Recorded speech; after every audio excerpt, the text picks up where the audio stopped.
নুপুর শর্মাকে আবারও তলব করা হয়েছে। আগামীকালকের মধ্যেই দিতে হবে হাজিরা। মহানবী হযরত মুহাম্মদ সাল্লাল্লাহু আলাইহি ওয়াসাল্লামকে নিয়ে বিতর্কিত মন্তব্যের জেরে বিজেপির বহিষ্কৃত মুখপাত্র নুপুর শর্মাকে আবারও তলব করেছে কলকাতা পুলিশ।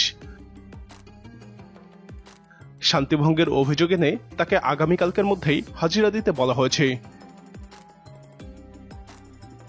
শুধু কলকাতাতেই এখন পর্যন্ত 10টি থানায় নুপুর শর্মার বিরুদ্ধে অভিযোগ দায়ের করা হয়েছে।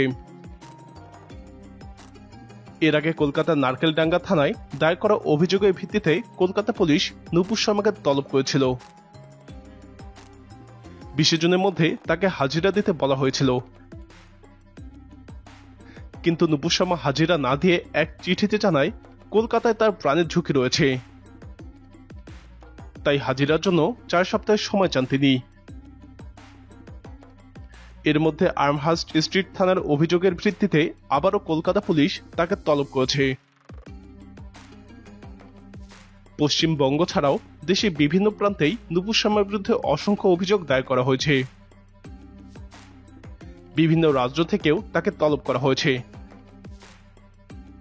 কিন্তু এখন পর্যন্ত কোনোখানেই হাজিরা দেননি তিনি।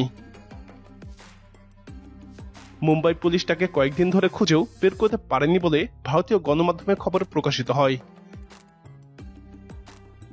এর মধ্যে অবশ্য পশ্চিমবঙ্গের বিধানসভায় তার বিরুদ্ধে নিন্দা প্রস্তাব পাশ হয়।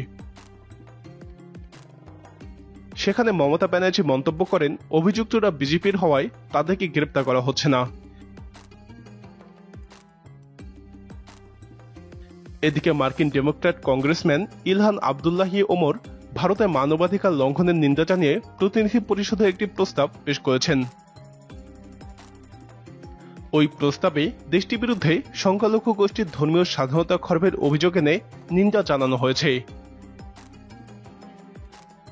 একই সাথে তিনি ভারতকে বিশেষ উদ্বেগের দেশ হিসেবে মনোনীত করার জন্য পররাষ্ট্রমন্ত্রী অ্যান্টনিও ব্লিংকেনের প্রতি আহ্বান জানিয়েছেন।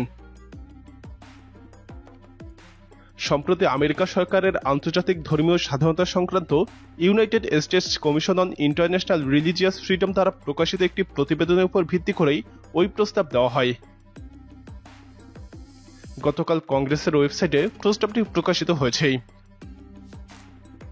প্রস্তাবে বলা হয়, ভারতে বিদ্যমান আইন এবং দেশের ধর্মীয় প্রতিকূল কাঠামোগত পরিবর্তনগুলো ব্যবহারের মাধ্যমে রাজ্য এবং জাতীয় উভয় পর্যায়ে একটি হিন্দু রাষ্ট্রের আদর্শিক দৃষ্টিভঙ্গিকে বাস্তবায়ন করে চলেছে মোদী সরকার। ওই প্রস্তাবে ভারতের নাগরিকত্ব সংশোধনী আইন এবং ভারতীয় মুসলমানদের জন্য জাতীয় নাগরিক নিবন্ধনের গুরুতর ঝুঁকিগুলোকেও তুলে ধরা হয়েছে, যার মাধ্যমে লক্ষ লক্ষ সংখ্যালঘুকে রাষ্ট্রহীন এবং অনির্দিষ্টকালের জন্য আটকে রাখার আশঙ্কা রয়েছে।